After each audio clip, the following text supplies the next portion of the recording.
Hi, my name is Barry Sterling Mitchell. I produce the Sterling Net Point Power Rankings and the Bias Plus reports. Today is November 29th, 2023, and this is Ben and Barry on football. What's up out there? My name's Ben Dickerson. I'm your co-host. Ah, real fast, the pick segment. Once again, although I felt good about it going into last week, I thought possibly I was going to have 10 wins or more. Unfortunately, that was not the case. I had 9 wins, 7 losses, still on the proper side of 500, but can't seem to break that 10-win barrier. All right, all right. Well, the bias was exactly 50% last week. Yeah, yeah. 50%? 50%, yeah. I spanked the bias then. I said the virus. I And beat the bias. 3 weeks ago it was 75%. It's been in the upper 60 and the 60% range over the last couple of weeks, and then it hit Yeah, 60s is normal. you know. 75 was great. 50, not so good. But what we'll do is again, at the end of the Bias Plus reports, when we do the Bias Plus Buster of the week, we'll talk about the bias beaters. So we'll know who beat the bias last week, but not as healthily as the Buster did. So Okay. then I got a football game to go to on Sunday, so I got to get all the stuff done early. I got to get my blog written and everything. Wait, you got tickets? That was my birthday gift. Oh, nice. Box seats, because they know I don't Nice. stay in the cold and the rain. Yeah, right. You know, I barely want to even go because I just don't like, traveling. I'm a person that would love to be someplace. I love to be in the Caribbean. I You love just to don't want to be, go. I just don't want the whole traveling hassle to get there. When they get to the point where they can be me there, just Beat me up, Scotty. you know what I'm saying? I'd be ready to go. So I'm even that way about the darn Eagles game. Bro, you're going to South Philly. Yeah, it's still a pain in the butt, man. Oh, are you kidding me? Me and tens of thousands of people are going to South Philly. It You're ain't going to just be people in in the South box. Philly. You're going to be in the box. Yeah, I got to get to the box. Once I'm in the box, I'll probably be cool. It's the whole getting there thing. Is he serious? I'm telling you, I would travel. I don't like the packing. I don't like the getting to the plane. I don't like being on the plane. I'll tell you, you know what the worst part's going to be? What's that? Parking. Parking. Yeah, it's going to cost a mint, and then you And got getting out's going to be a pain. But other than that, you'll be good. You go right in the survive. gate, you go right. I'll survive. Maybe I think Hollywood's supposed to be. He's supposed to be down there, so we'll see. Maybe we can get some bennies hanging out with the celebrity, the friends of the celebrity anyway. Right, at least. At least That's cool. 2 degrees of separation from a celebrity. You got the box where they feed you? That I don't know. I don't know that. Okay, because at the Sixers games in the box, it's free food. It's not, it's just like hot dogs and stuff, but We'll see. fair We'll enough. see. We'll see. I heard they have good food, but it's expensive. Right, So right. Oh yeah, I'll, food's a grip, man. so You I'll really eat do before better I eating go, before you go. and I'm hoping that the pretzels will be. I can fill up on some pretzels. No, and just make sure you eat before you go. That's the smart thing to do, Yeah, really is. yeah, yeah. So, and last time I think we were there. I'm not sure if it was for Crystal's graduation. I think it might have been. And we went to a nice restaurant afterwards, So I don't know if we're going to do that again. Once we get there and we're there, it's a 3-hour game generally, how that basically works out, Right. you know. Now, tell me this. Are you traveling with Eagles fans? My wife, Oh, it's just the two of y'all? as far as I know, Okay. Does she have again, Eagles? Is she going to wear Eagles gear? more than likely, more than Are you likely. are you going to wear Niners gear? That's a question. That's a question, you know. So here's the deal. Go early enough, it'll be easier to park. you get a better space, and you can walk by tailgates, and people will give you food. Well, you Right? know, now that Especially if they see y'all together. now that you mention it, there are a few people like on my Facebook page, people that I've known for a long time, like let's say the Cotton family, you know, they got nothing Right? but athletes and they're big Eagle fans and they're tailgaters. I remember they had video, they had a TV out there. I'm like, okay, you know, what do you have the TV connected to? Like you have a digital antenna or just, but you know. Yeah. So Yeah. anyway, yeah, they're out there early. Dante, who runs the Eagles, he has an Eagle podcast thing on Facebook, um, buying for Eagle fans or something like that. He used to be out there tailgating. I think they're a little more sophisticated now, but you know, yeah, there might be some people that I might run into that would give me food. I don't know. That's all you got to do, man. Just walk through the parking lot slow and say, hey, how you doing? Big game today. And they'll be like, are y'all together? You're like, yeah, this is my husband. He's not a fan, but I'm an Eagles fan. They'll be like, yeah, you want a sausage? Want some ribs? You'll be like, yeah, you want a beer? Sure, thanks. You'll be stuffed by the time you get to the They won't let me in the place with that stuff though, will they? No, you got to eat it while you're out there. Gotta eat it while I'm out there. I'm standing in line like I I'll get in stand there at and the tailgate. stuff all down the front of my shirt. Man, it probably won't even be no line, man. We'll All see. them entrances they got down there. We shall see. We shall see. But yeah, That's cool though. it should be Enjoy fun. it. It should be fun. We'll talk about the game a little bit later. As a matter of fact, Benny, you ready to kick this thing off and talk about Yeah, the let's do first this. game, which would be the Thursday night matchup? Man, I tell you. All right, Benny, we're going to kick this week off with actually what I think is going to be actually a very competitive game. Even though the bias plus score obviously favors the Cowboys, you got the Seahawks at Cowboys. You got to go into Dallas with a bias plus score of 18.1 favoring the Cowboys. So that's a pretty strong bias. And we watched the Seahawks this year. They're not quite like last year where they had the top ranked offense and the lower ranked defense. Now that offense that isn't producing quite as much. But somehow I think they're going to give the Cowboys a little bit of a run for their money. What do you think? Well, both teams played on Thanksgiving Day. Unfortunately for one of them, their results were quite different. And in fact, the exact opposite. So we'll talk about the Seahawks first.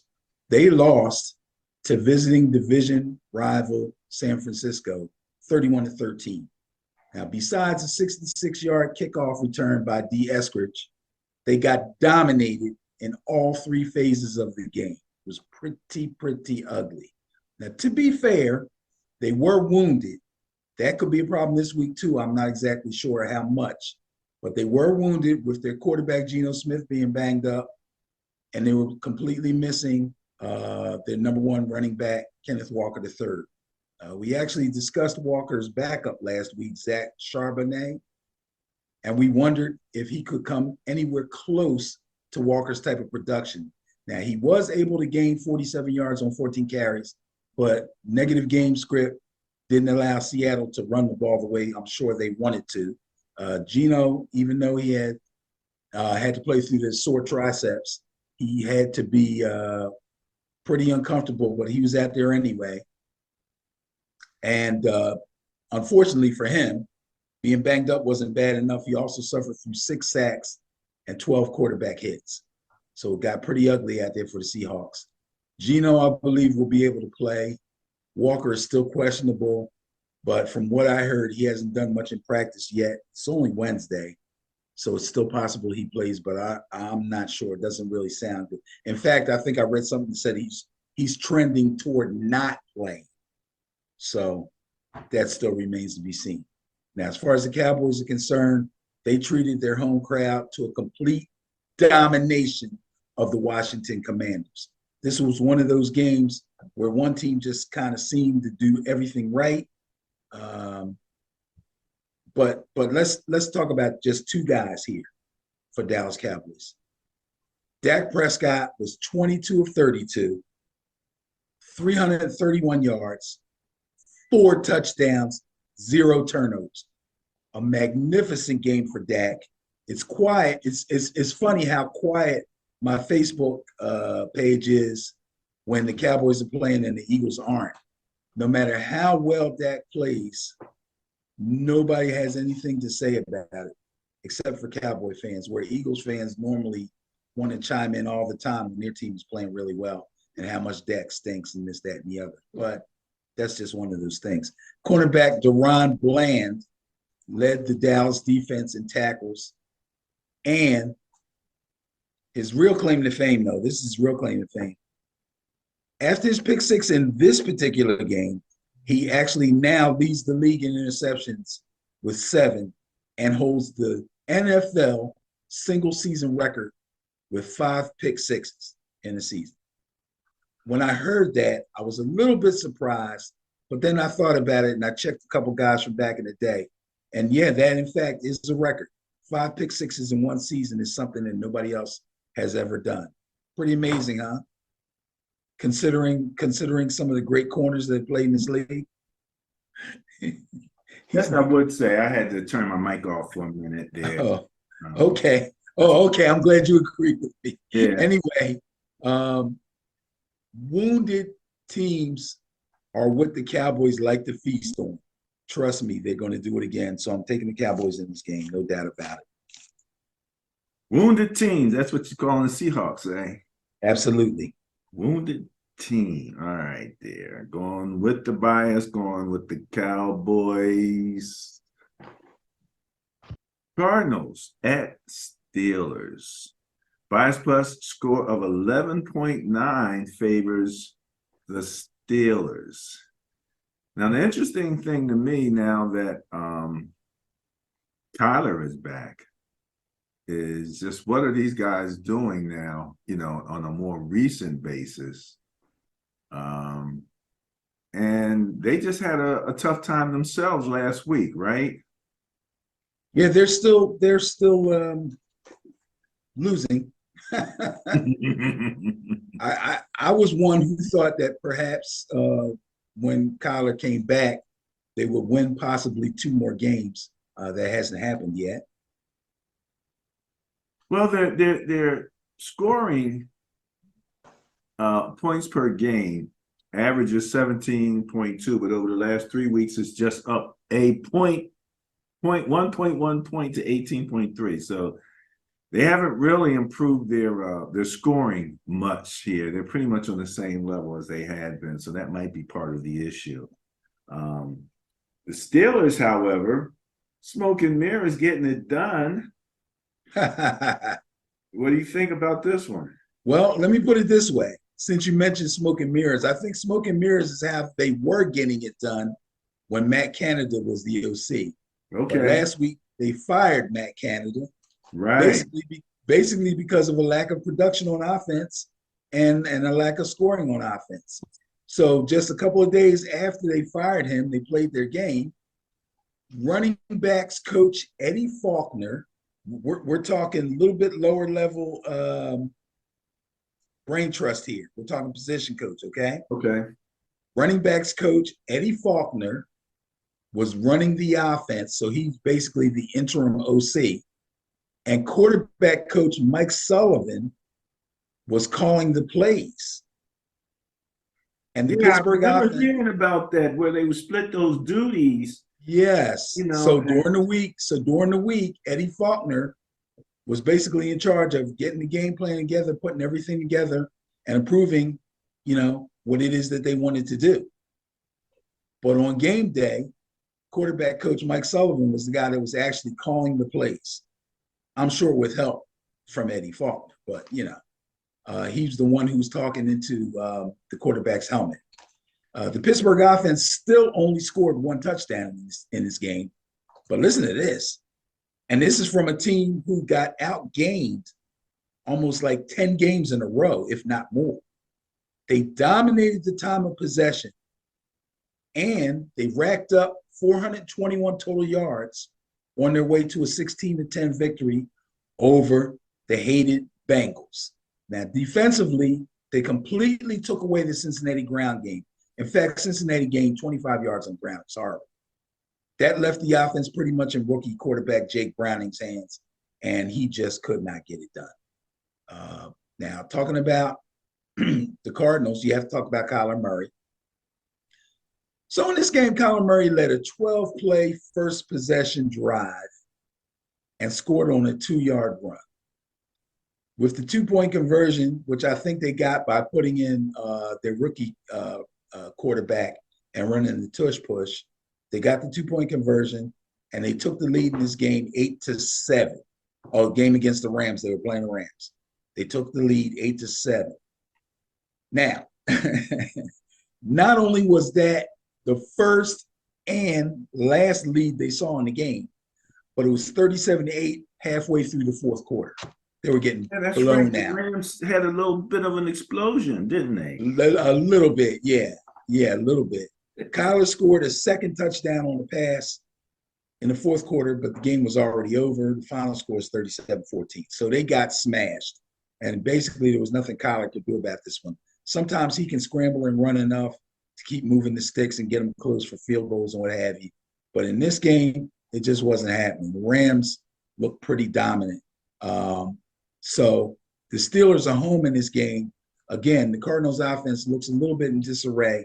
The defense is really nothing special to talk about. I think once Eddie Faulkner and Mike Sullivan put their heads together for a second week in a row, the Steelers offense should be looking decent at least. Okay, so I'm going to take the Steelers. Going with the bias, going with the Steelers. All righty. Falcons at Jets.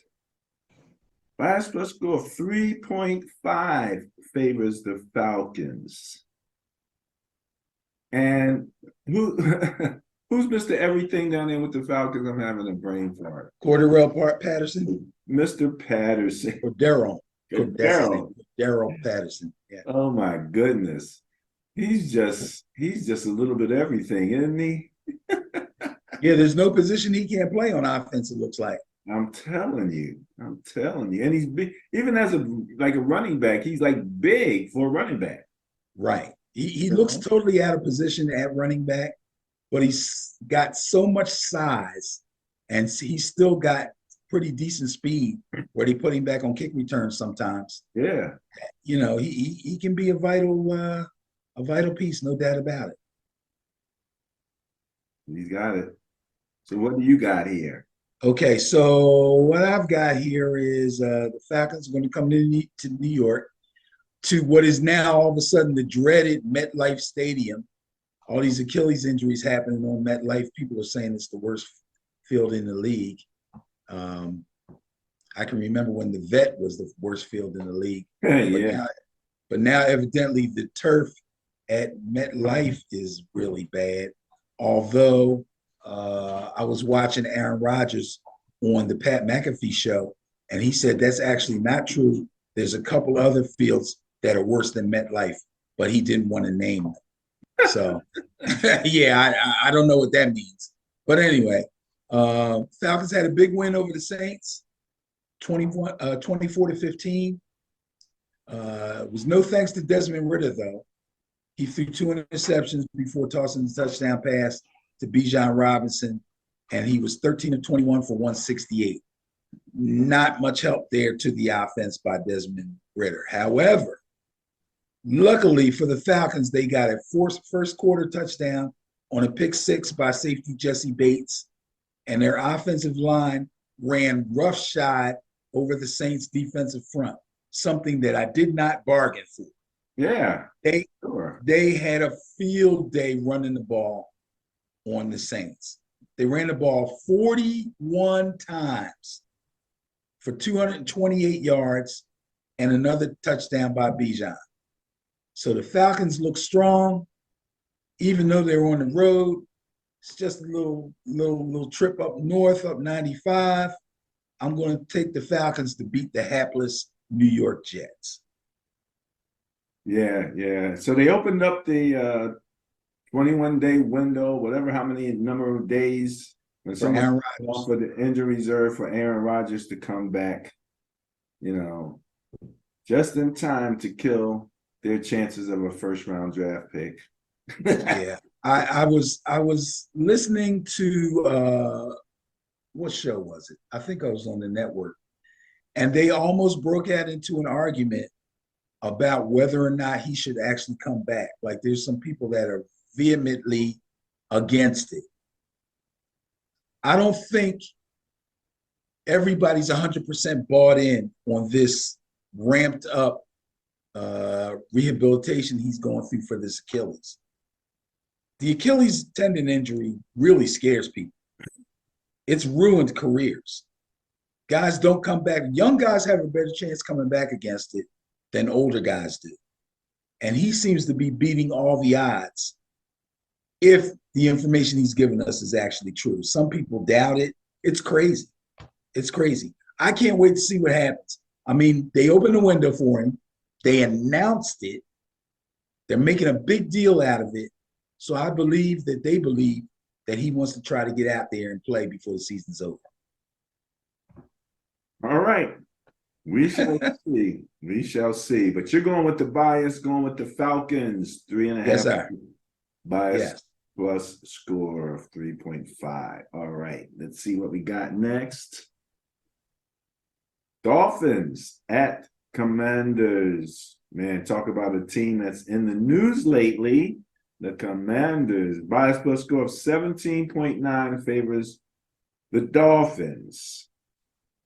So I've been reading a little bit about it's almost like a foregone conclusion that the head coach will be fired. Now there's some questions as to whether Bieniemy is a serious candidate, which would be a shame considering, how many years he waited under, Andy Reid. But then he had that little controversy where the team was moaning and groaning about him and his tactics, and apparently they didn't like him very much. But they, at least when they play the Eagles, they get to score like 30-some points. So. Yeah, I'll tell you the truth. I don't know if they're going to consider him as a candidate for the job. But since that little story came out, things kind of quieted down, and they've had their moments. So I got to believe that the guys bought in and they're really trying. They just, they're having trouble winning, and the defense just can't really stop anybody. But that's just my opinion. Yeah. Well, I mean, that's about right. If there's like with the Eagles again, if you put 30 and they score 31, you lose. Right. But you did put up 30. I got to, that's why we look at those numbers, the average score margin. As I'm looking right now at Washington, ooh, not good, man. Over the last 3 weeks, minus 17.7. That's down from minus 8.7 for the season. Yeah. And I'm sure to some degree what you said about defense has to play into that. As a matter of fact, when I look at opponents' points per game over the last 3 weeks, they're dead last, giving up an average of 35 points a game. So, and that's up from 29.2. So, yeah, you're right about that. Yeah, they have shown signs of life, but they've also got rolled on. So, it's one of those seasons for these guys, and it's the type of season that will get coaches fired. Scoring 18.3 points per game in the last 3 weeks. So, yeah, well, that ain't going to do it against the Dolphins. No, it's not. And they score that in their sleep, don't they? Pretty much. So, as far as last week is concerned, this had to feel like a lost cause for Sam Howell. But he did do what he could, even though it was in vain. But he did try to accomplish as much positivity as he could from a 45-10 blowout loss to the Dallas Cowboys.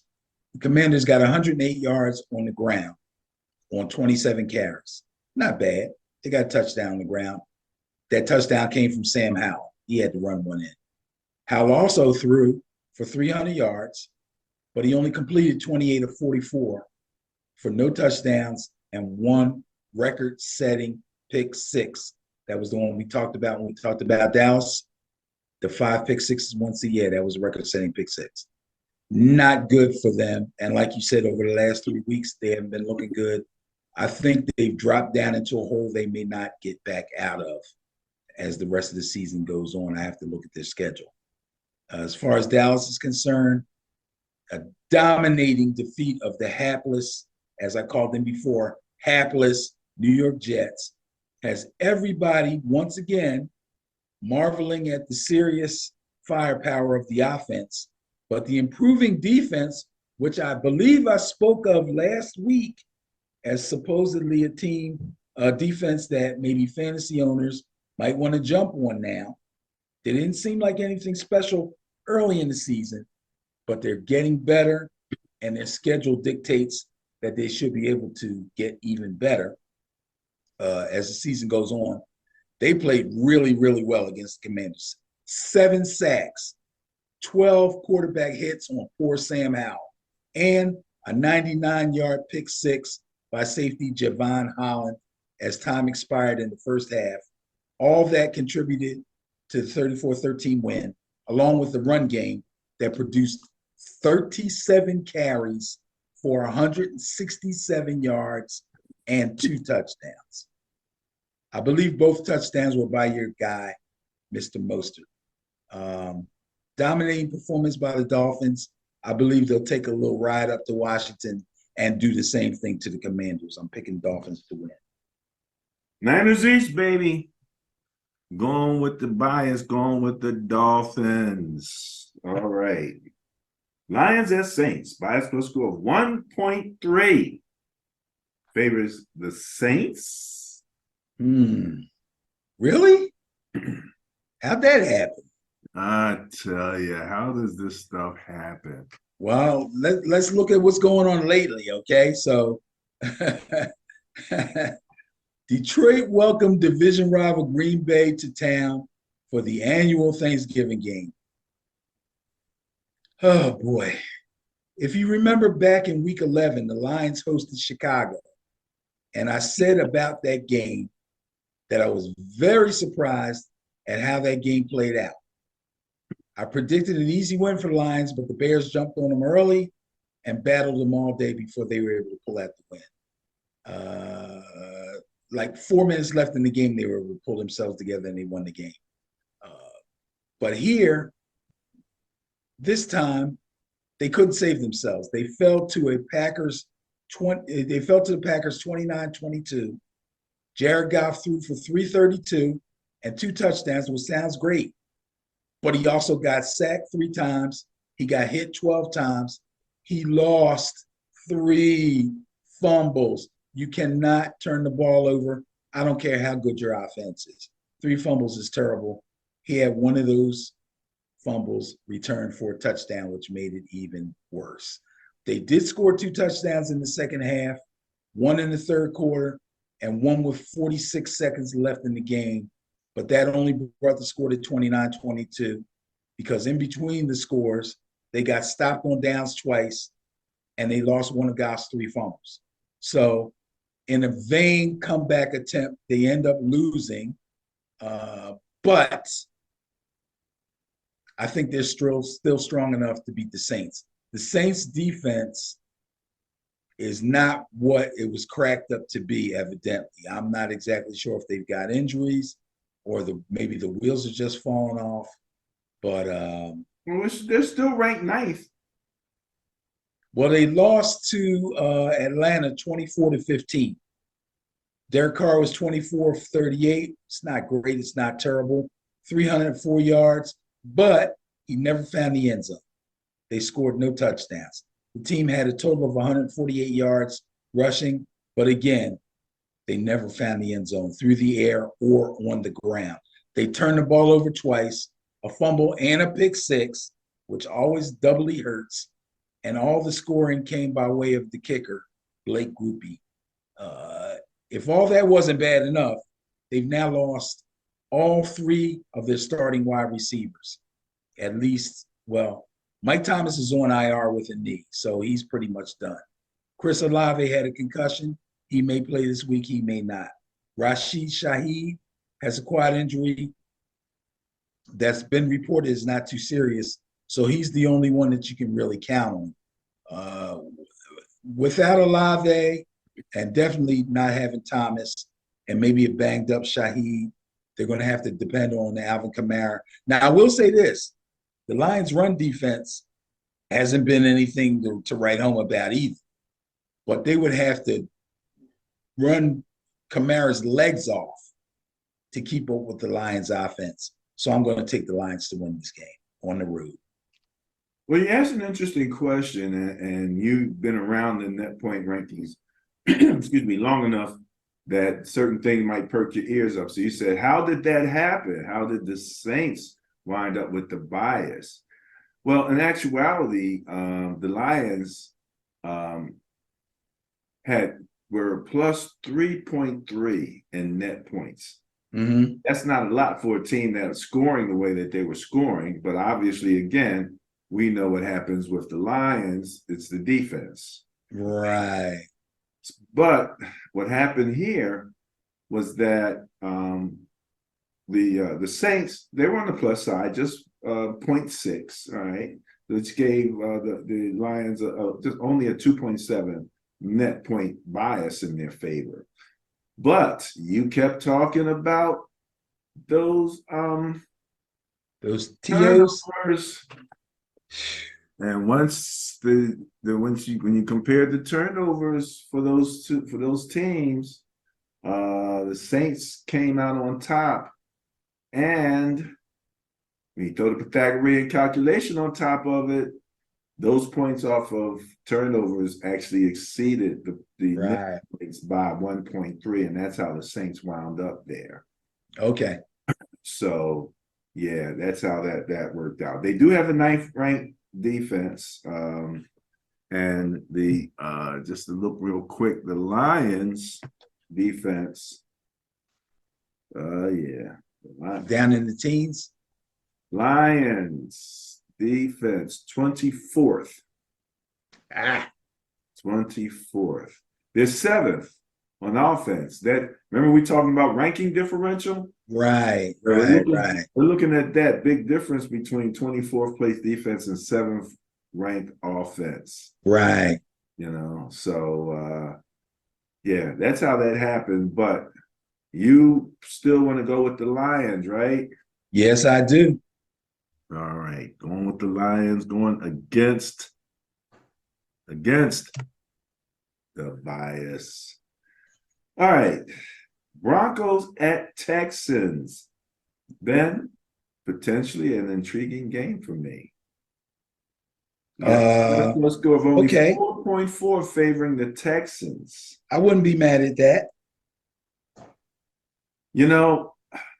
I'm going to use a word that normally I don't like to use around you because it sends you off in crazy directions. Word is mind fart. And I saw C.J. Stroud at the end of that game. It looked to me like he had a couple of them. And on that final drive? Yeah, where they should have, he could have fell forward and did better than he did.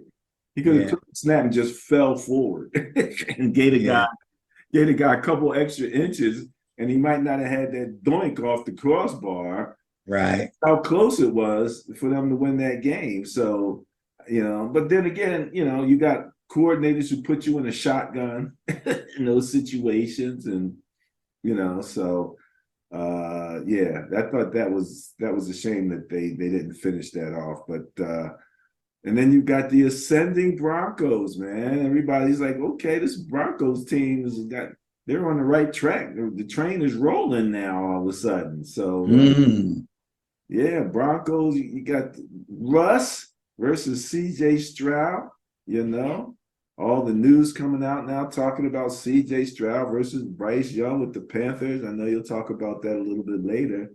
So, lot popping here. The bias is favoring the Texans. What about you? Well, the Texans are at home for the second week in a row, but they hope for better results this time. In my intriguing game of the week pick last year, last week rather, my pick was Houston and Jacksonville. It was a tough game. It was a great game. It was a good one. Worthy of intriguing game, by all means. But they lost in a thriller to Jacksonville 24-21. Both teams punched and counter-punched each other throughout. But the difference in the game, in my estimation, was the time of, well, not in my estimation, in reality, was the time of possession and one team finishing more drives with points than the other. And that would have been the Jags. CJ Stroud had a great statistical day. He was 26 of 36, which is really nice. 304 yards, also nice. 2 touchdowns through the air, very good. And he was the team's, this is the part that's not good though.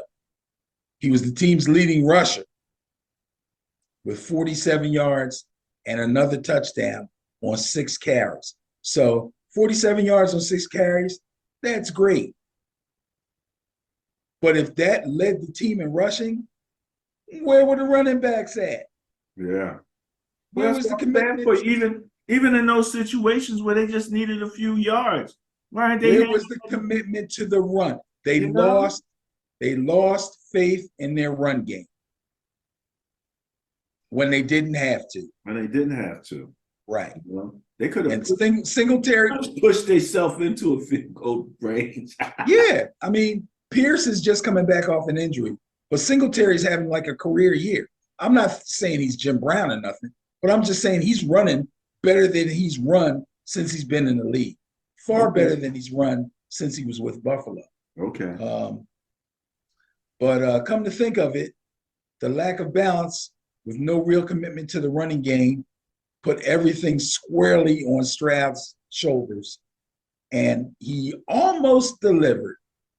But after Jacksonville punt, down 24-21 on their own 11-yard line with 3 minutes left in regulation, plenty of time, but a long way to go, Texas started their final drive. They ended up at the Jacksonville 39, 4th and 12 because of, like you said, some questionable play calling or the way they handled it or whatever. But anyway, they decided to let third-year journeyman kicker Matt Amendola try a 57-yarder. Now, real quick, let me talk to you about Amendola because I didn't know who this guy was until he actually got on the team. After kicker, their normal kicker is Kaimi Fairbairn. That's his name. He was injured. Amendola was signed to the Texans practice squad on November 7th. He was promoted to the active roster on November 11th. He went 3 for 3 and kicked the game-winning field goal to beat the Bengals the next day. I think that was like week 11. So anyway, the kick looked long enough in this game, and it was definitely straight. It was right down the middle, but it dropped about a foot short, maybe 6 inches short, hit the crossbar, and bounced back onto the field. A real, real heartbreaker, because if he makes that, this fabulous game goes into overtime, 24-24, and we get extra football for free. But it was not to be, and they lost 24-21. Tough one for the surging Texans. Now, as far as Denver's concerned, what a turnaround. Denver Broncos are 6-5. They're on a 5-game winning streak. They beat the Browns 29-12, and they did it the old-fashioned way with defense and the run game. The defense recovered 3 fumbles, recorded 4 sacks, 7 QB hits. One of those hits knocked Dorian Thompson-Robinson out of the game with a concussion. And then Russell Wilson on the offense threw for a quiet 134 yards and 1 touchdown. No big deal when you can have your way on the ground. They ran the ball 39 times as a team, 169 yards and 2 touchdowns on the ground. This is a tough one. This is worthy of intriguing game of the week. Two AFC teams battling for playoff contention or playoff possibilities. I took the Texans to beat Jacksonville last week because I loved the direction they were going, and they kind of let me down. And you have to be impressed with what the Broncos are doing. I'm stuck on this one, bro. I'm reaching. Well, You got to be impressed let with the me throw a Broncos. couple things out there for you because I'm Yeah, looking. help me out. Again, we like to see what kind of momentum we got going and how they're comparing to the season.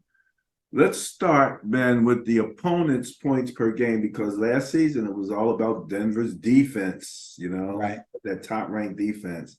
For the season, they're giving up 25.5 points per game. Now, This the Broncos? it's the Broncos, considering Okay. they gave up, 70 points to Miami. Yeah, we won't count that. That So- actually, but that's included in there. So that number actually has really mitigated, and which means they've been playing pretty well. Over the Right. last 3 weeks, they're averaging 18 points per game that they're up. Oh, nice. Yeah. So that's an improvement there. Now, offensively, Ben,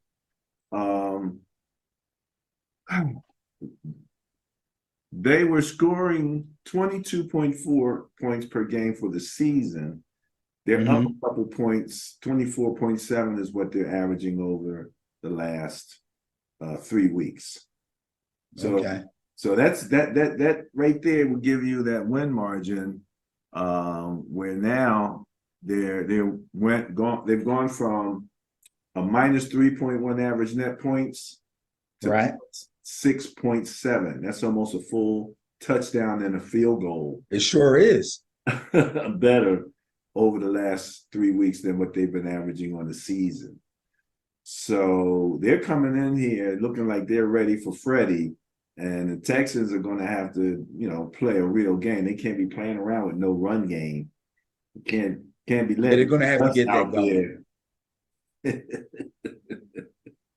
They're definitely going to have to get that going. Let me see something here. I was trying to see how the Broncos actually did on the road, but I don't have it right in front of me. I tell you what I'm going to do. I'm going to play it safe, go with the bias, and go with the home team. I'm going to take the Texans. Okay. All right. Yeah, this second guessing my stuff has been not working out too well. Well, but I expect this to be a really good game. It's interesting that you said that, Benny, because I'm looking at the scoring margin, home and away for Denver. Oh, okay, good. That's what I was looking for. Home, they're plus 3.1. Right. Away, they're minus 14. Okay, I'm taking the Texans. Thank you. I feel better now. Holy mackerel. The heck's going on? I definitely feel better now. They can't breathe regular air. They need that upper. Yeah, they need that mile high. Yeah, mile high air. That's what they need. Okay. Colts at Titans. Benny, I'm held true. If I speak somewhat negatively or question you, you come out the next week and you get it going. Remember I asked about that. What was that running back for the Titans name again? Because I hadn't heard much from him. Derrick Henry. Yeah. Yeah.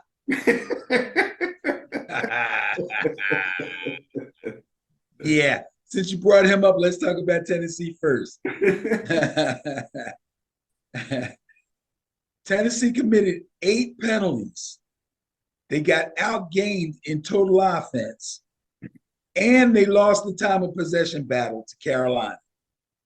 But Derrick Henry broke loose for 2 touchdowns, and the defense did enough to hold on. And they beat Carolina 17-10. Bam.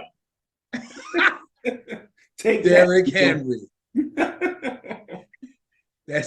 Look, he didn't have to have a great game. He just had to find the end zone. Carolina's they're they don't know what the end zone looks like. I know they see it, I know they know where the goal line is, but they don't visit there very often. So and the Titans will be home this week, and the visiting team will be the Indianapolis Colts. Colts were able to grind out a win against the Buccaneers. It was a tough one, 27-20. They came out throwing the ball early, probably a little leery of the Tampa Bay run defense, but eventually they got their ground game going and they scored 3 rushing touchdowns. Now I have to start looking at the Tampa Bay run defense and figure out what the heck went wrong. One of the rushing touchdowns was by Gardner Minshew, and 2 of them were by Jonathan Taylor, who rushed for 91 yards on 15 carries and looks like he has finally shed the rust from basically not getting any work in the preseason and missing the first 4 games of the regular season. Unfortunately, during all this mayhem that he was causing, he wrecked his thumb and will have to get surgery on his thumb, which means he will not play this week, and the future is a little undecided. I think. Yeah, I'm very serious. I don't know if it's a broken thumb, a dislocated. They said he needs surgery, so it ain't dislocated. Now, if he's got ligament damage, it could be 4 weeks. If not, it could be less. So we're going to have to wait and see what the final thing is on that. But yeah, he's down. He's down for at least a couple weeks. And it's a shame because, this is like mid-season for him. You know what I mean? Even though we're in week 13 coming up. He was just getting in like week 8. Yeah. Kind of mode. And he was really shaking off the rust and he was really getting it going. He was hitting the hole. He was dragging people. He was doing all the stuff that we normally know Jonathan Taylor to do. And now he's down. The defense turned Baker Mayfield over twice on an interception and a fumble recovery. They sacked him 6 times. They hit him 9 times. So the defense is still out there doing their thing. They're still getting turnovers, which is the one good thing that the Colts defense does. Even if teams do score on them, they do get turnovers. I'm going to predict that the Colts go into Tennessee and stop Mr. Henry once again, and the Colts get the win. That's with the bias. Interesting. And Indianapolis over this season was allowing 24.4 points per game. But in the last few weeks, they've only averaged giving up 13. Okay. That on top of the fact that where are they in turnovers? Where are they in turnovers? Yeah. In turnovers, we're talking about Indianapolis 2, 4, there's 6. There you go. Yeah, there you go. From plus 0.2 for the season to plus 1.3. Right. And that's what makes them special in fantasy. They get points for those turnovers, fumble recoveries, interceptions. Yeah. And they got a good number of sacks too. They're not leading the league, but they're close. Now, so, Will Levis is still quarterbacking for the Titans? Yes. He's still looking shaky to me. Okay. Mr. Rocket Arm. If that's what you want to call Mr. Rocket Arm. All right. So you picked the Colts on this one. Going with the bias? Yes, sir. Yep. Can't be mad at you. All right. Chargers at Patriots. Bias plus score 14.1 favors the Chargers. If they can't go beat the Patriots, somebody's head will roll for sure. Whose head's going to? Brandon Staley. Mr. Hot Seat himself. His hot seat is the hottest hot seat in the league as far as I'm concerned. We sort of kind of know that Ron Rivera in Washington is probably going to get the axe at the end of the season, but doggone it, Brandon Staley is hanging on by a thread, if you ask me. That owner must really like him, or possibly he's saying, you know what, let's see what happens and we'll take care of this at the end of the season. Either way, thoughts of getting rid of him have to be dancing in that owner's head.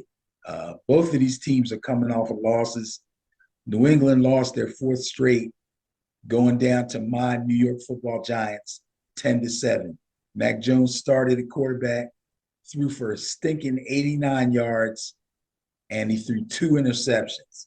They benched him. They brought in Bailey Zappi at the beginning of the second half. He proceeded to throw for a stinking 54 yards and another interception. The one bright spot for the Patriots offense was Ramondre Stevenson, who rushed for 98 yards on 21 carries and scored the team's lone touchdown. The Chargers could only tally 10 points to Baltimore's 20 points. And the shouts for Brandon Staley to be fired are getting louder. In fact, people were heard chanting, "Fire Staley, fire Staley, fire Staley." Yeah. Oh my God. It's getting bad, man. So besides a field goal in the first quarter, the Chargers didn't score again until Justin Herbert connected with tight end Gerald Everett midway through the fourth quarter. They lost 3 fumbles as well as an interception by Herbert. They looked really bad, but it was against Baltimore. And they are playing the Patriots, who, just like the New York Jets, I consider to be pretty hapless. Is this a 4:00 game? Is this a 4:00? Yeah, 4:30 game. Is it an evening game? Patriots Chargers 1:00. That makes me want to take the Patriots. They're falling apart, man. The Chargers are falling apart. They get worse and worse every week. I watch a lot of that game. Austin Eckler wasn't able to do anything against the Baltimore defense. Nothing. Through the air or on the ground. They were smacking him. They were tackling him. I thought they were going to put him out of the game. He got hit so hard. It's crazy. But you know what? That was the Ravens defense. Yeah. Yeah, we're talking about the Patriots defense here. The Patriots, let's see here. The Patriots defense, while not the Patriots defense of old, they're holding up the bargain a little bit better than what the offense is. They're ranked 21st, and the offense is ranked 31st. Yeah, that ain't going to cut it. That ain't going to cut it for me. I think the Chargers. I think Herbert and Eckler and the boys, Keenan Allen, they can handle the Patriots. I'll take the Chargers. Going with the bias, going with the Chargers. There we go. All righty. Next up, we have the Panthers at the Buccaneers, Benny. Bias plus score of 13.8 favors the Buccaneers. So much drama, so much going on with the Panthers. Firing of the head coach, Mr. Tepper, giving these press conferences. And now it's starting to sound like Tepper wanted Bryce and the coach wanted CJ. Is that what you're saying? Yeah. So he had to go. And they're proclaiming that they have all of the faith and all the faith in Bryce Young. That's what they're saying anyway. So, well, if the owner was real heavy on Bryce Young when during the draft, and the scouts said, well, could be him, could be CJ, and the coach said, well, if it's a toss up, I like CJ, and the owner said, well, if it's a toss up, I like Bryce, and it's my team, so we're going to go with Bryce. He doesn't want to be made to look like he made a mistake because people are talking. You know what I mean? The word on the street is Carolina blew it. They picked the wrong guy. Again, let's remind people, Carolina's team is not in the kind of shape that the Houston Texans are in. You know? And I don't want to minimize what DeMeco Ryans is doing. He's doing an excellent job with the Houston Texans. But their team was in much better shape than the Carolina Panthers.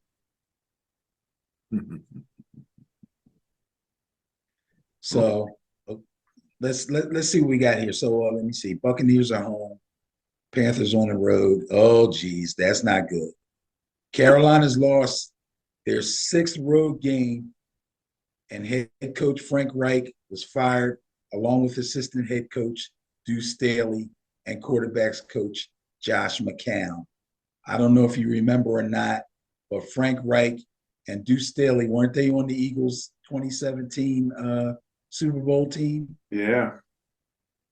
And Josh McCown came onto the team the year after the Super Bowl and was there for a couple of years after that. So basically, they didn't like the Eagles' way, evidently. Got rid of all those guys. So we'll have to see what happens there. I don't think that was the answer. I said last week I thought Frank Reich should get a little grace period, maybe get a chance to take Bryce into another season after a draft that he hasn't had a chance to have yet. Okay. But I guess the difference in opinion between Reich and the owner probably got in the way, and that might have caused him to get fired.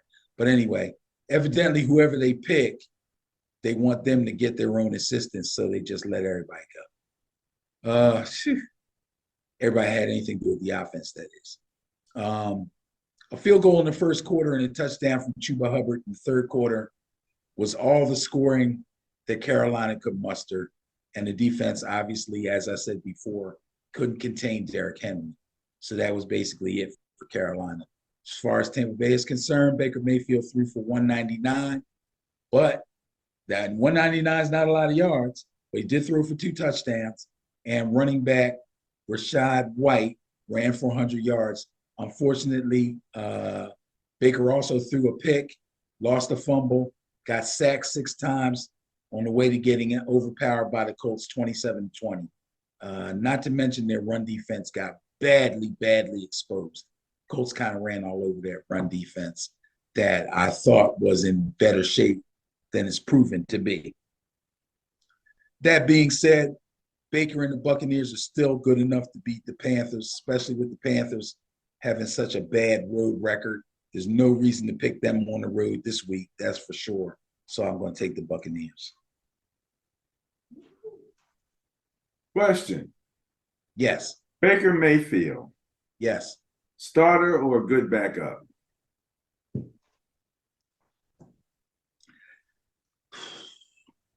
That's a tough question. I heard a debate just today. Really? About whether or not this game could decide the fate for the rest of his career. Oh, I did hear someone say that, what's his name? The backup quarterback is like. Kyle Trask is in the waiting, man. You remember back at the beginning of the season, I liked Kyle Trask. Well, the physical differences between Kyle Trask and Baker Mayfield are stunning. I mean, yes. Baker's what, 6 foot, whatever. Kyle Trask is like 6'6". Yeah, he's Brady size. Yeah, he's Brady size. And heavier. Yeah. So, there's a whole difference in physicality between those two. Absolutely. So, I mean, Baker's, he's feisty, but I think of Baker like I think of Gardner Minshew, Yeah. Bring him up. If you remember, we had a small little argument about this. And I said, from what I saw and from what I read from my own eyes in the preseason, I thought Kyle Trask did enough to being the veteran on the team to being given the reins to go into the season as the starter. And you said if they go out and get Baker Mayfield, he's going to start. And that's what happened. But now people are questioning if, in fact, it's good enough for him to continue. I saw a big headline on the screen on TV today, and I was only halfway paying attention. It said, is this game a must-win for Baker Mayfield? Based on the Bias Plus and based on your consideration, he'll be okay this week.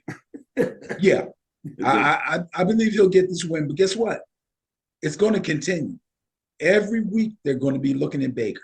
Every week they got And to. if they lose, they're going to be looking at Baker. You know what I mean? When you look at a quarterback in the NFL, and I believe I'm talking about both starter and the initial backup. Mm-hmm. The first question in my mind is, can he take me to a Super Bowl? That's my question. And I don't know. I don't know if I would say yes for Baker. So that's the question. And you're saying that regardless of the shape of the team that he's on? Well, again, if I took Baker and put him on the Chiefs, Chiefs are struggling as with Mahomes. I'm just saying. If I took Baker and if I put Baker on the Buffalo Bills, they don't play their style of ball, So their style of ball. Yeah, they're ready to go to the 11 on 11 any moment. You know what I mean? They got Josh playing superhero and all of that, and Baker's not the guy. Baker runs. I like Josh. but my point is, if you ask, can he take me to a Super Bowl? You also have to consider what kind of shape the team is in. Is this a Super Bowl worthy team? Well, again, I'm talking about any owner that's looking at a quarterback for his team. I'm just talking about the general question, Sure. So, you have to ask that question relative to Baker, where he is now. Like I said, when they brought him there, if you bring a Baker Mayfield in, you're not going to bring him in and then sit him behind Kyle Trask. That don't even look right. It don't sound right. Sounds okay. Like, so. And they agreed with you. That was my point. point. They agreed with you. But now we're questioning. And again, you bring in Baker Mayfield. Do you ask the question, can Baker Mayfield take the Tampa Bay Buccaneers to Super Bowl? Yeah. Or can Baker Mayfield take the Buccaneers to Super Bowl in a year or two? Can Baker Mayfield get us to the playoffs as we exist right now? Because that tells me maybe I can keep him, get another draft under my belt, make some improvements, get some free agents, and maybe we can go further. It's more than one question. It's more than because when you say, can he take me to a Super Bowl? You have to be a contender, first of all, if you bring in a new quarterback and say, can he take me to the Super Bowl? All right, so let's be specific about this team, this Tampa Bay team. Right. This year and next year.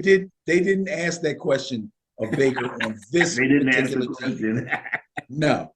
Their question was, can he help us win games now that Brady's gone? And can he get us to the playoffs? That was their question. You think that's right? And he's looking real shaky right now. Real shaky on that. All right. Well, then that kind of answers my question. All right, you're going with the bias, going with the Buccaneers? Yes, sir. And your daughter ought to be happy. Yes, she is. Cool. This is there are two 425 games. One is Cleveland and LA Rams, and the other is the Niners and Philly.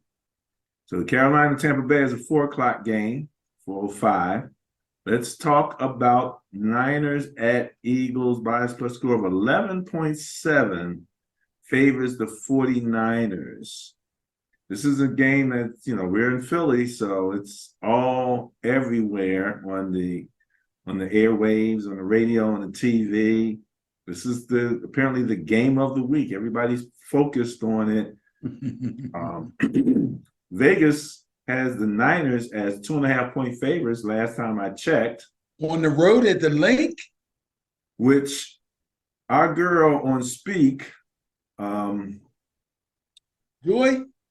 Joy pointed out that since you normally get 3 points for the home team, it's really like saying that automatically 5.5-point underdogs. If you add the 3 points that you normally get to the 2.5 that Vegas is, has them favored by, it's interesting. I've had, Eagle fans call me our friends, some of our, friends, and, they want to, first thing they want to do is they want to say, Niners is talking a lot of crap. I'm like, well, who are you talking about? So basically, it's like they take one soundbite and play it 4,000 times, and everybody, Right. oh, they're talking about the crap, you know. Right. And never mind the 4,000 times they complained about the turf in the Super Bowl and the holding penalty. We had to hear that all summer long, but that's okay. So, you know, and I'll just say this.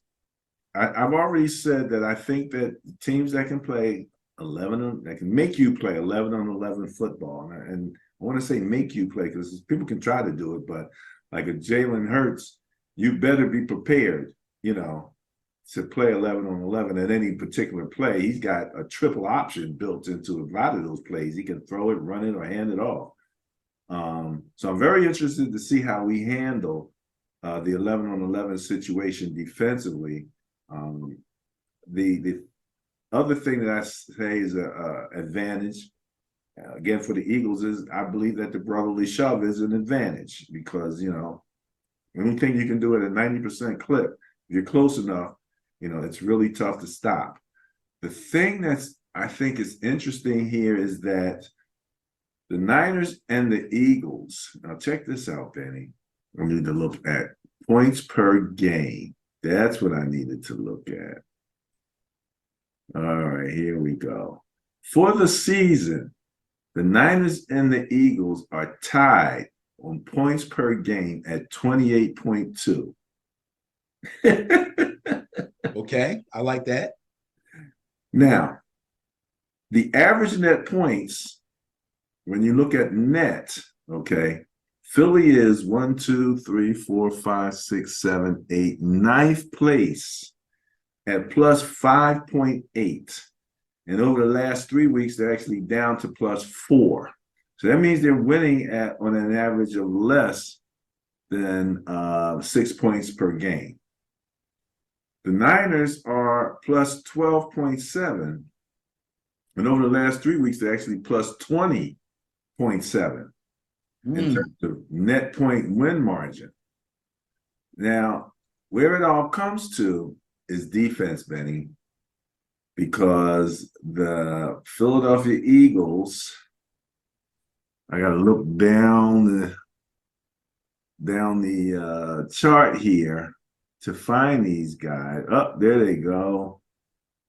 30. I'm going to count from the bottom. 2, 1, 39, 8, 7, 6. They're like 25th place defensively. In points against? In points against. On the season, giving up 22.4, but over the last 3 weeks, giving up 24.7. Ooh. Okay. That's a very telling statistic. They're giving up the same amount of points as Seattle. Right. 24.7. As opposed to the Niners, who over the season, right, are in first place, allowing 15.5 points per game. And over the last 3 weeks, only allowing 10 points per game.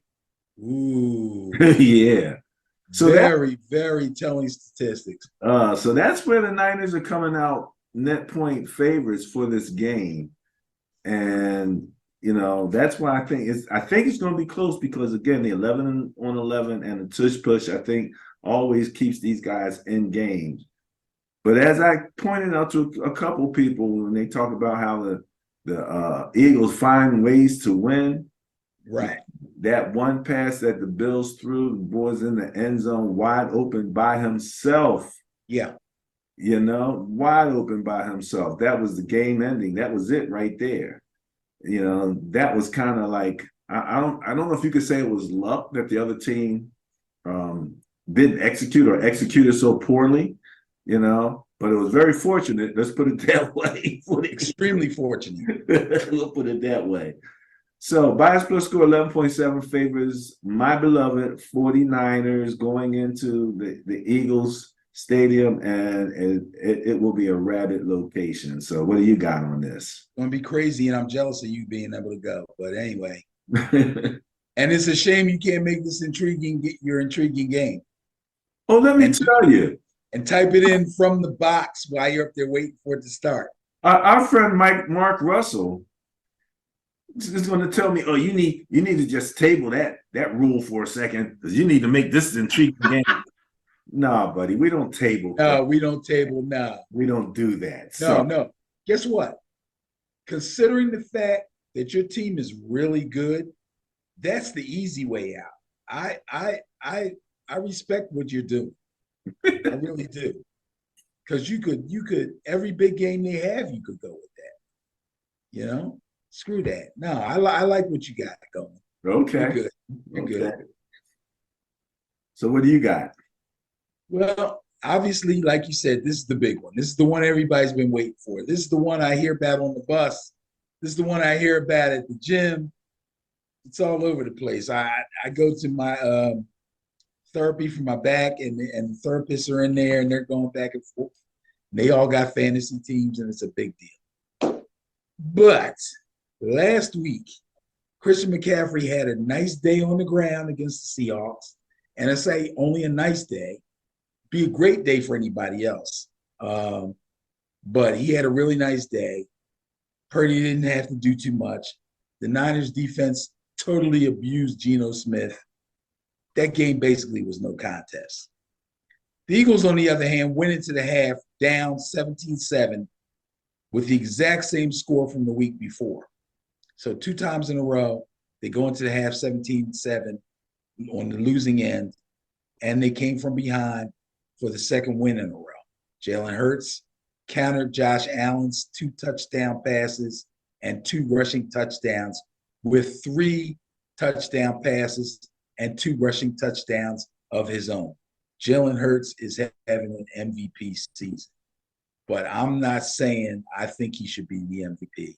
I'm just saying he is deep, deep in the running. The Eagles came back to tie the game at 31. They took it into overtime on a 59-yard kick by Jake Elliott, a couple yards longer than the one that the boy Amendola doinked from the Texans. Elliott's having an excellent season. He is a top-place kicker in the league.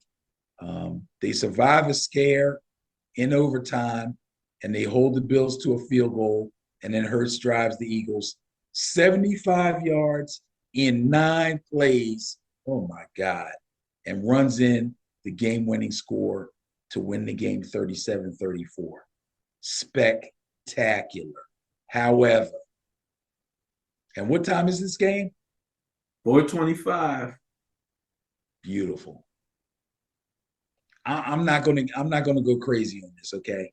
My thing is, and when people try to say things to me, either online or on Facebook or in the gym, with that whole "a win is a win," and oh yeah, well, we just win, we just find a way.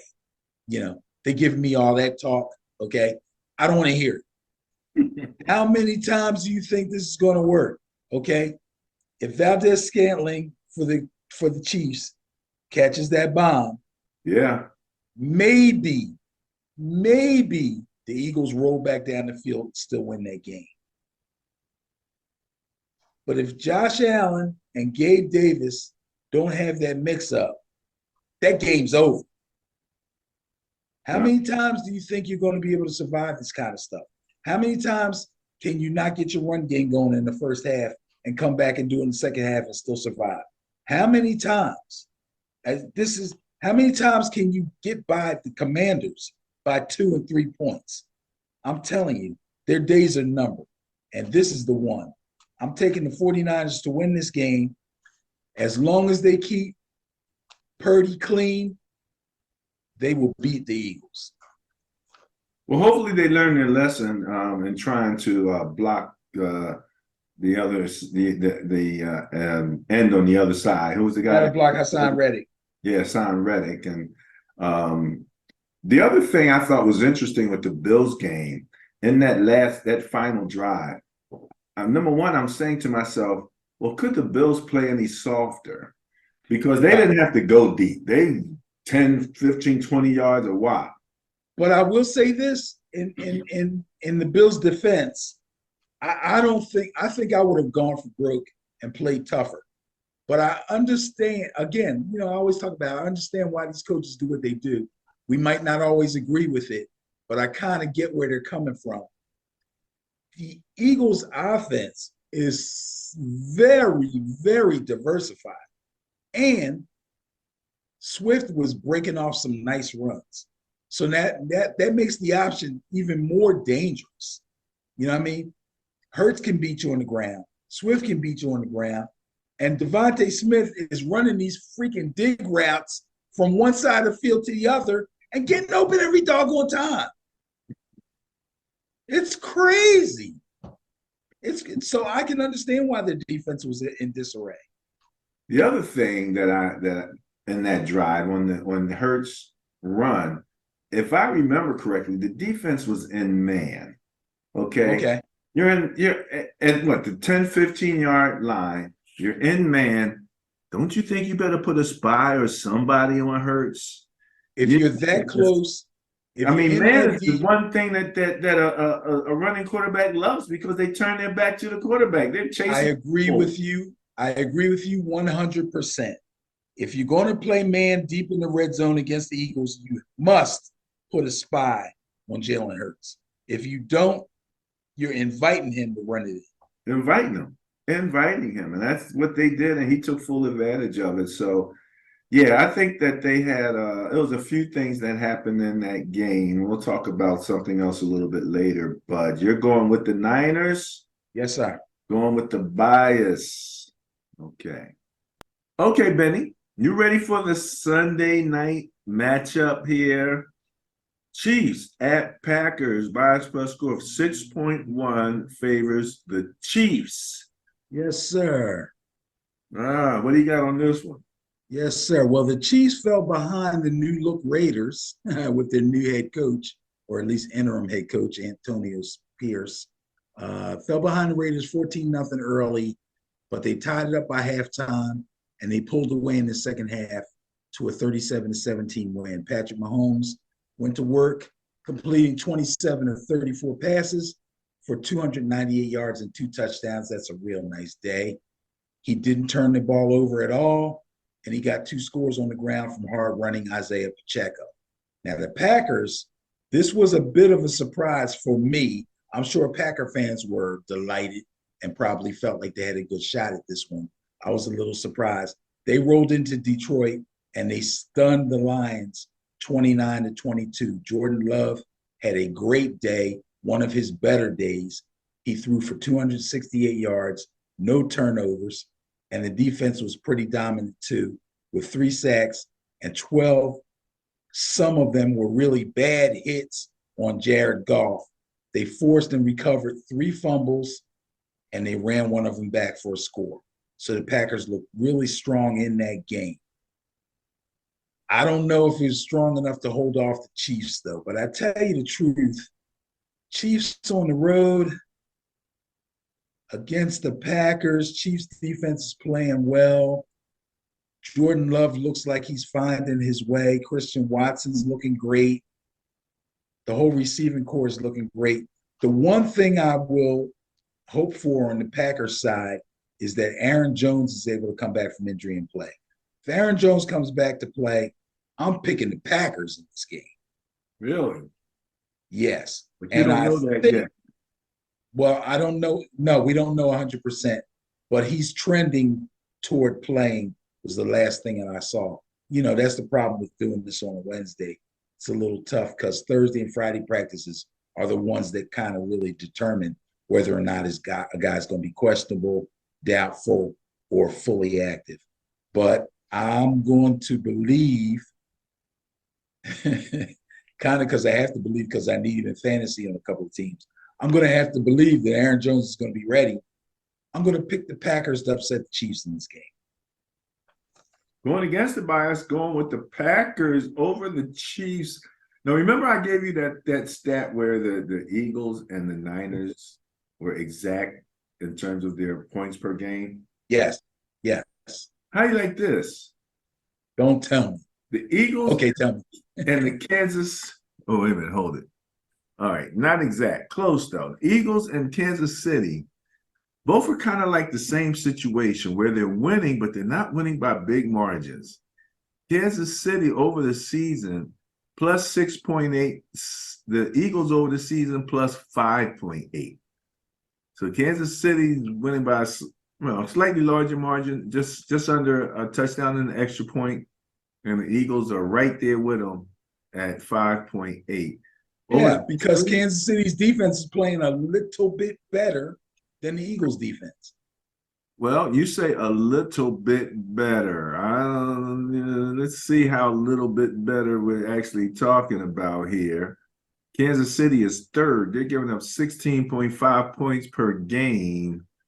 The Eagles are giving up 22.4 points per game. So that's more than a little bit. Yeah, my bad. Yeah. Yeah. Kansas City, look, top three. Niners, Baltimore, and Kansas City. You know? Yeah. That's right there. Top three, man. And I'm not including Dallas is right behind them because, I still think that they've been beaten up on bad, non-winners. But long story short, that's your top three right there. This is a slightly different Kansas City team. So the defense is going to be where are the Packers in points for and points against? Well, points against the Packers are 2, 4, 6, 8, 10. They're about 11th down. They're tied with Tennessee, giving up 20.4 points per game. Okay, that's higher than I thought. Is it really? Yeah. Now, offensively, the Packers are, I'm looking going further down, 21 points a game. They're actually up over the last 3 weeks to 23.7, almost 24 points a game. So they're up almost 3.3 extra points. Okay. That's where they are. So now, again, if you're looking at Kansas City, they're scoring 23 points per game, and that's pretty consistent over the season and over the last 3 weeks. Excuse me. Mm-hmm. So over the season, over the last 3 weeks, 23 points per game for Kansas City. So that's going to be the challenge. Can the Packers handle this defense that and I know you probably never thought you hear me say that, handle this defense for the Kansas City Chiefs. Right. But I said last year, I said they're young, but they're gelling. They're going to be a problem the next couple of years coming up. And they're turning into a problem. Yes, they are. I haven't picked an outright, sure enough, what the hell has been doing upset in a while. So I'm going to do it right now. I'm picking the Packers. Picking the Packers, going against the bias, going with the Packers over the Chiefs, man. All right, Benny. Now, that wraps up the Sunday slate of games. All we have left is a juicy. Well, I don't know. Is Cincinnati? Is Joe? Is he okay? Is he playing for Cincinnati? No, Burrow's done. Burrow's done. Yeah. Okay. So that changes everything. We got Cincinnati Bengals at Jacksonville. Bias plus score is only 2.5, and it's favoring the Jaguars. And what you just told me, it might be better than that. Yeah, I think it's going to end up being better than that. Yeah. Bengals they're hurting right now. They're running with a rookie, Jake Browning. He got the start.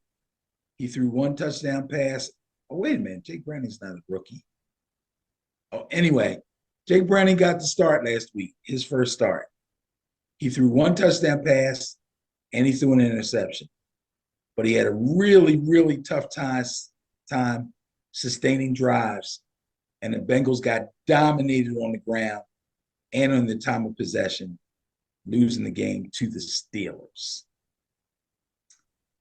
So if you remember when we talked about the Steelers, we talked about the fact that they could still only score one touchdown when scoring touchdowns was a problem all season, but they did in fact take care of the time of possession, and they did in fact rack up a lot of yardage offensively, which doesn't bode well for the Bengals defense. In an AFC battle with playoff implications, the Jags outlasted the Texans in a 24-21 barn burner. What a game. Trevor Lawrence was big time in this one, going 23-38, 364 whopping yards, 2 touchdowns, 1 on the ground, 1 through the air to Calvin Ridley. The defense didn't record any turnovers, but they played pretty well, and they stopped the Texans when it counted on their final drive, gave them a 4th and 12, forced them to try a 57-yard field goal, which the kicker doinked off the crossbar with 34 seconds left in the game, and they were able to run out the game. I'm not going to think too hard on this one. Jaguars at home should win against the Bengals with not too much trouble. Yeah, they should be able to handle that with the Bengals. I'm with you there. So you're going with the bias, going with the Jaguars for Monday Night Football. Yes, sir. And that wraps up the Bias Plus reports for week 13, Benny. 13 out of 18. Yeah, we're getting there. Oh, my goodness. Oh, my goodness.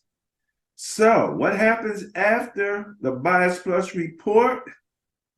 We have the Bias Plus Buster of the Week.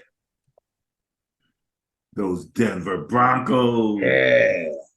Those surging. Red hot. And this is their second time so far. I saw that earlier in the season they were a Bias Plus Buster. So they might take the record for the year for how many busts, how many times they bust the bias. But yeah, the Denver Broncos, Bias Plus scored a total of 22.4 with what their amount of bias against points were and what they actually scored put together. So congratulations to the Denver Broncos.